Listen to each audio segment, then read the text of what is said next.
नमस्कार, आपका स्वागत हमारी खास पेशकश सियासी राग मोदी के चिराग में। हाल ही में चिराग पासवान ने खुलासा किया है कि 3 साल पहले उनकी राजनीतिक पारी को खत्म करने की कोशिशें की गई थी। उन्होंने पार्टी कार्यकर्ताओं के समर्थन और विश्वास के लिए आभार व्यक्त किया है। चिराग ने अपने मिशन के बारे में बताया और कहा कि उनका लक्ष्य रामविलास पासवान के सपनों को पूरा करना है। वहीं इन दिनों खबरें आ रही हैं कि सियासी हितों के चलते बीजेपी से उनकी तानातनी चल रही है। हालांकि चिराग इसका खंडन भी करते नजर आ रहे हैं। हमारी खास पेशकश देखिए और सियासी राग मोदी के चिराग में। चिराग के असहज होने के कारण चिराग पासवान की कुछ गतिविधियां भाजपा को पसंद नहीं आ रही हैं। हाल में लोजपा की राष्ट्रीय कार्यकारिणी की रांची में बैठक हुई थी। उसमें चिराग ने झारखंड सहित कुछ अन्य राज्यों में भी स्वतंत्र ढंग से चुनाव लड़ने की घोषणा कर दी। के बाद प्रधानमंत्री जी ने पूरी स्पष्टता के साथ इस बात का जिक्र किया कि आरक्षण के प्रावधान उसी तरीके से बरकरार रहेंगे जो व्यवस्था डॉक्टर बाबा साहेब भीमराव अंबेडकर जी ने संविधान निर्माण के दौरान जो व्यवस्था तैयार की थी। तो ऐसे में उनकी सोच, मेरे प्रधानमंत्री जी की सोच और मेरी सोच उस विषय पर भी एक ही थी। लैटरल एंट्री को भी लेकर हम लोग की सोच एक ही थी। जरूर आज की तारीख में वो किसी गठबंधन में नहीं है, कहीं नहीं है। उनकी अपनी चिंताएं हैं अपने दल को लेकर, अपनी पार्टी को लेकर। जगह जगह वो लोग हाथ पांव मारने का प्रयास कर रहे हैं। लोकसभा के चुनाव में भी आपने देखा, उन्होंने विपक्ष के भी कई दलों से संपर्क साधने का प्रयास किया। इसीलिए उन्होंने केंद्रीय मंत्री के तौर पर उन्होंने इस्तीफा भी दिया था। अगर गठबंधन के साथ ही होते तो क्यों इस्तीफा देते? इस्तीफा दिया, अलग अलग दलों में गए। कहीं पे भी जब उनको कोई संरक्षण नहीं मिला तो वापस उन्होंने एनडीए की ओर उन्होंने रुख किया। और वो आगे विधानसभा के चुनाव हैं, वो प्रयास जरूर कर रहे हैं कि वो गठबंधन में वापस आए। इस सोच के साथ संभवतः वो अलग अलग नेताओं से वो मुलाकात कर रहे हैं, जो बिल्कुल सही है। हर पार्टी के अध्यक्ष को ये प्रयास अपने दल को लेकर करना चाहिए। पर यह प्रयास लोकसभा से पहले भी हुआ था, जिसका कोई परिणाम नहीं निकला। इस बार भी कोई परिणाम नहीं निकलेगा। हम लोग के सामने एक बड़ा लक्ष्य है आगे, बिहार विधानसभा के चुनाव जो कि 2025 में शेड्यूल्ड है होना। उस दिशा में पूरी पार्टी मजबूती से एकजुटता के साथ लगी है। जो लोग सोचते हैं कि पार्टी में इस तरीके की टूट हो, वो अपनी ख्वाहिशों को पर देने का काम कर रहे हैं। वो ऐसा चाहते हैं कि ऐसा हो, पर किसी की चाहत से कुछ हो ऐसा होता नहीं है। कंगना जी की वो उनकी अपनी राय और उनकी पार्टी का विषय है। मुझे लगता है उनकी पार्टी की तरफ से भी इस बात को स्पष्ट किया गया है कि उनकी कोई भी राय पार्टी की अधिकृत राय नहीं है। ऐसे में मेरा इस विषय पर कोई भी टिप्पणी करना उचित नहीं रहेगा। इससे ज्यादा शर्मनाक, घृणित और राजनीति की मर्यादा को गिराता हुआ कोई और बयान हो नहीं सकता। किसी महिला नेत्री के बारे में आप इस तरीके की सोच रखते हैं, इस तरीके की भाषा का आप इस्तेमाल करते हैं। शर्म आनी चाहिए ऐसे लोगों को। आपके राजनीतिक मतभेद हो सकते हैं, किसी की बातों से आप सहमत असहमत हो सकते हैं। संभवतः कंगना ने जो कहा उससे आपकी असहमति हो सकती है, पर उसका जवाब किसी के ऊपर इस तरीके से व्यक्तिगत टिप्पणी करते हुए, ये लोग समझते भी हैं कि रेप होता क्या है। इन लोगों को उसकी गंभीरता भी समझ में आती है। कंगना रनौत के बयान पर बोले चिराग।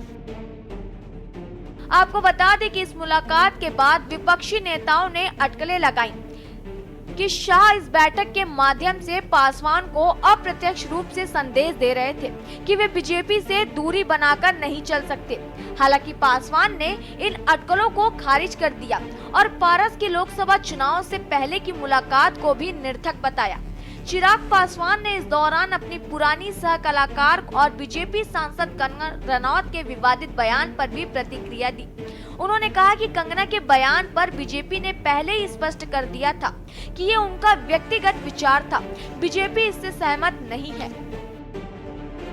और अंतोगत्वा ये निर्णय प्रधानमंत्री जी का ही था। हम सबके सुझाव सुनने के बाद और अनुसूचित जाति वर्ग से आने वाले लोगों की बातें सुनने के बाद ये सुझाव प्रधानमंत्री जी का ही था कि भाई इसको वापस लिया जाए। और यही मांग मेरी भी थी, मेरी पार्टी की भी थी और इस वर्ग से आने वाले अधिकांश लोगों की थी, अनुसूचित जाति से जुड़े हुए कई संगठनों की यही मांग थी।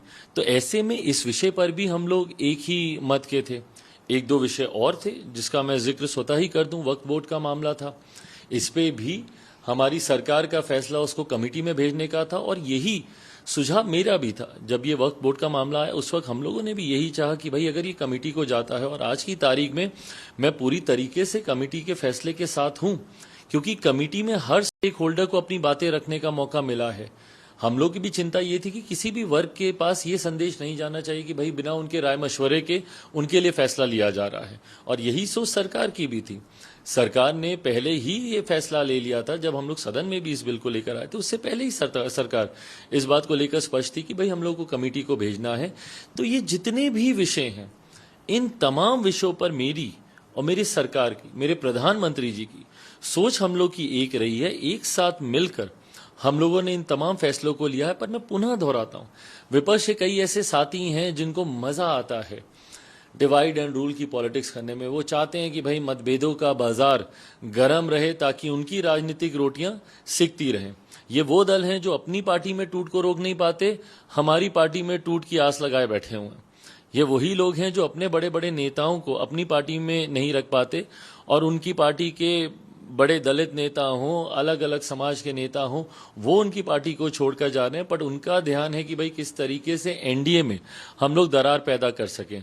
पर जैसा मैंने कहा, क्योंकि ये गठबंधन एक साथ, एक मजबूती से एक साथ मिलकर हम लोग फैसला लेकर आगे बढ़ रहे हैं, तो इसमें कहीं किसी प्रकार का कोई मतभेद नहीं है। सिमरनजीत सिंह मान के बयान की आलोचना। बता दें कि चिराग पासवान ने पंजाब के नेता सिमरनजीत सिंह मान के उस बयान की कड़ी आलोचना की, जिसमें उन्होंने कहा था कि कंगना के लिए विवादित बयान दिया था। पासवान ने इसे अस्वीकार बताते हुए कहा कि ऐसे संवेदनशील मुद्दों का मजाक नहीं बनाया जाना चाहिए, खासकर तब जब देश हाल ही में कोलकाता में डॉक्टर के साथ हुई दर्दनाक घटना से सदमे में है।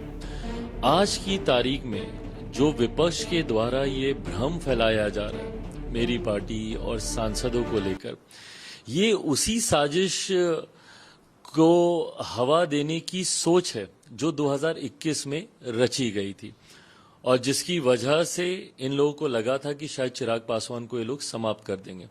पर ना उस वक्त ये लोग चिराग पासवान को समाप्त कर पाए, और आज की तारीख में मजबूती से जिस तरीके से लोक जनशक्ति पार्टी एकजुट होकर ना सिर्फ हम लोग लोकसभा का चुनाव लड़े, बल्कि 5 सीट लड़े, 5 की 5 हम लोग जीते, 100% हम लोग का स्ट्राइक रेट रहा, और मेरी पार्टी का एक एक सांसद पूरे समर्पण भाव के साथ बिहार फर्स्ट, बिहारी फर्स्ट को धरातल पर उतारने की सोच के साथ कार्य कर रहा है। हम लोग के सामने एक बड़ा लक्ष्य है आगे, बिहार विधानसभा के चुनाव जो कि 2025 में शेड्यूल्ड है होना। उस दिशा में पूरी पार्टी मजबूती से एकजुटता के साथ लगी है। जो लोग सोचते हैं कि पार्टी में इस तरीके की टूट हो, वो अपनी ख्वाहिशों को पर देने का काम कर रहे हैं। वो ऐसा चाहते हैं कि ऐसा हो, पर किसी की चाहत से कुछ हो ऐसा होता नहीं है। उनकी ख्वाहिश ज़रूर है कि उनको तसल्ली मिलेगी अगर ऐसा हो, पर अफसोस कांट की हांडी बार बार नहीं चढ़ती है। तो इस बार ऐसा कुछ होने वाला नहीं है। क्या do you think that the entire conspiracy is being hatched by only opposition party members? Of course, only opposition party members. Who else will do this? They're the only one who wants to create differences between me and my ally partners. They're the only ones who would be most benefited by a scenario where there are differences between me and Bharatiya Janata Party and various other allies of NDA. So of course, yes, they are the one who are trying to set this narrative for their own benefits.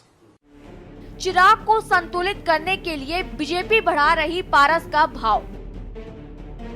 उधर खबरें आ रही हैं कि चिराग पासवान के चाचा पशुपति पारस को इन दिनों भाजपा काफी भाव दे रही है।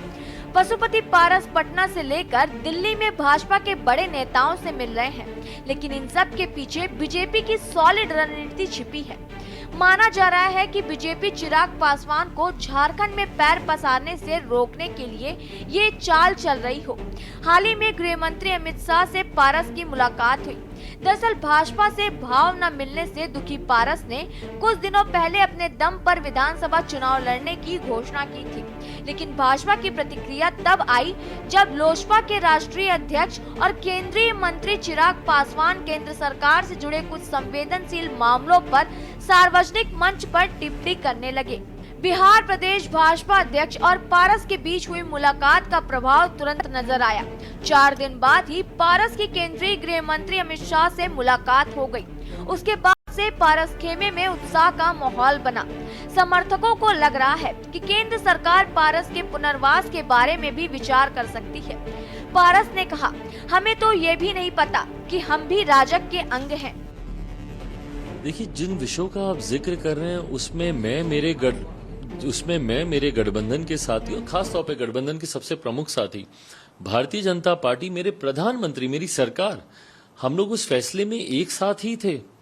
कोई भी ऐसा फैसला हो जिसका आपने जिक्र किया हो, आपने जिक्र किया जो सुप्रीम कोर्ट के द्वारा जो ऑब्जर्वेशंस आए थे, जिसमें क्रीमी लेयर के प्रावधानों का जिक्र किया गया था, वर्गीकरण का जिक्र किया गया था। कैबिनेट की उस बैठक में मैं मौजूद था और ये स्वतः प्रधानमंत्री जी के द्वारा ही इस विषय को उस कैबिनेट की बैठक में उठाया गया था, जहां पे उन्होंने चिंता जताई इस बात को लेकर कि जिस तरीके से माननीय न्यायालय के द्वारा अनुसूचित जाति वर्ग को लेकर क्रीमी लेयर के प्रावधानों का जिक्र किया गया है, वर्गीकरण का जिक्र किया गया है। और उस कैबिनेट की बैठक में हम सब से सुझाव सुनने के बाद प्रधानमंत्री जी ने पूरी स्पष्टता के साथ इस बात का जिक्र किया कि आरक्षण के प्रावधान उसी तरीके से बरकरार रहेंगे जो व्यवस्था डॉक्टर बाबा साहेब भीमराव अंबेडकर जी ने संविधान निर्माण के दौरान जो व्यवस्था तैयार की थी। तो ऐसे में उनकी सोच, मेरे प्रधानमंत्री जी की सोच और मेरी सोच उस विषय पर भी एक ही थी। लैटरल एंट्री को भी लेकर हम लोग की सोच एक ही थी। जब ये लैटरल एंट्री, जब ये एडवर्टीजमेंट निकली, उसके बाद मैंने भी इस पे अपनी चिंताएं जाहिर की थी और उस वक्त भी मैंने ये कहा था कि मेरे पास एक मंच है जहां पे मैं अपनी बातों को रख सकता हूं। गठबंधन के भीतर प्रधानमंत्री जी के समक्ष उनसे बातचीत कर प्रधानमंत्री जी का कार्यालय एक लंबे समय तक लगातार मेरे संपर्क में रहा, जहां पर इस विषय को लेकर मैं तमाम जानकारियां उनके साथ में साझा करता रहा। चिराग पासवान का सियासी सफर 2019 में अपने पिता स्वर्गीय रामविलास पासवान द्वारा गठित लोक जनशक्ति पार्टी के राष्ट्रीय अध्यक्ष बने। 2021 में अपने चाचा और हाजीपुर के सांसद पशुपति पारस गुट के अलग होने के बाद लोक जनशक्ति पार्टी का गठन किया और इसके राष्ट्रीय अध्यक्ष बने। लोक जनशक्ति पार्टी रामविलास के राष्ट्रीय अध्यक्ष 2024 के लोकसभा चुनाव में राजद के शिवचंद्र राम को हराया। चिराग ने शिवचंद्र राम को 1,70,105 मतों के अंतर से हराया। 2019 में जुमई से लोक जनशक्ति पार्टी के प्रत्याशी के रूप में चुनाव लड़े और अपने प्रतिद्वंदी भूदेव चौधरी को हराया था। 2014 में जुमई से ही लोक जनशक्ति पार्टी के प्रत्याशी के रूप में चुनाव लड़ा और अपने प्रतिद्वंदी सुधांशु भास्कर को हराया था। आपको बता दें कि एलजेपी मुखिया रामविलास पासवान के बेटे चिराग पासवान का नाम बिहार के सियासी पटल पर तेजी से उभरते राजनेताओं में शामिल है। बहुत कम समय में चिराग पासवान ने राजनीतिक गलियारों में अपनी जगह बनाई है। एक युवा नेता के रूप में, एक संगठनकर्ता के रूप में और मौके को भांपकर तेजी से फैसले लेने की अपनी क्षमता के बल पर बिहार में सियासी रूप से तेजी से अपना कद बढ़ा रहे हैं। चिराग पासवान की सबसे बड़ी पहचान है उनका लोक जनशक्ति पार्टी यानी एलजेपी नेता रामविलास पासवान का पुत्र होना। लेकिन केवल इतने भर से चिराग पासवान के सियासत को आका नहीं जा सकता। आज के वक्त में चिराग पासवान बिहार की सियासत के प्रभावशाली शख्सियतों में शामिल है और न केवल पार्टी बल्कि एनडीए गठबंधन में भी अच्छी खासी सक्रियता दिखाते हैं। चिराग पासवान सिनेमा की ग्लैमरस दुनिया से राजनीति में आए। 31 अक्टूबर 1982 को उनका जन्म हुआ था। कंप्यूटर साइंस की पढ़ाई करने वाले चिराग पासवान एक फैशन डिजाइनर भी हैं। चिराग पासवान ने अपने फिल्म की दुनिया में अपनी किस्मत आजमाई। 2011 में आई फिल्म मिले न मिले हम से चिराग पासवान ने अपने फिल्मी करियर का आगाज किया। इस फिल्म के लिए चिराग का नामांकन कल के सुपरस्टार कैटेगरी से स्टार डस्ट अवार्ड के लिए हुआ। फिल्म चल नहीं पाई और चिराग पासवान के फिल्मी करियर का अंत भी इसी फिल्म के साथ हो गया। आपको बता दें कि फिल्मी करियर फ्लॉप हुआ तो इसके बाद चिराग पासवान ने राजनीति का रुख किया। यहाँ चिराग को ज्यादा मुश्किलें नहीं आईं। पिता रामविलास पासवान जमे जमाए राजनीतिक रहे और चिराग पासवान को लॉन्चिंग पैड आसानी से मिल गया।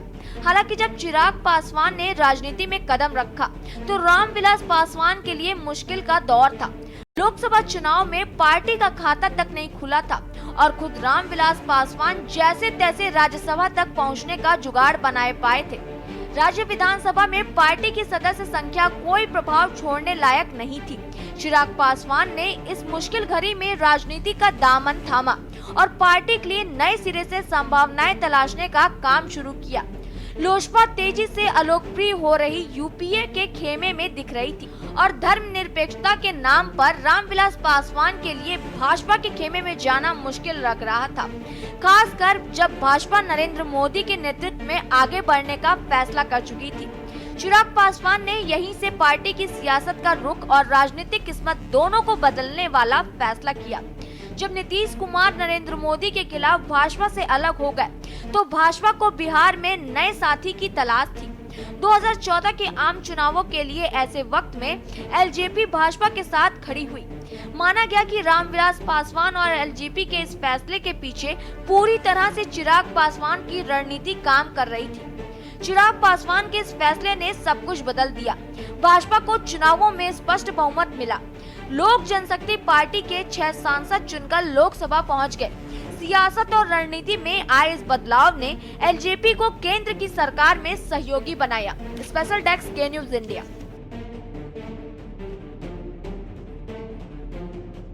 तो हमारी खास पेशकश में फिलहाल अभी के लिए इतना ही। मुझे दीजिए इजाजत और आप देखते रहिए के न्यूज इंडिया।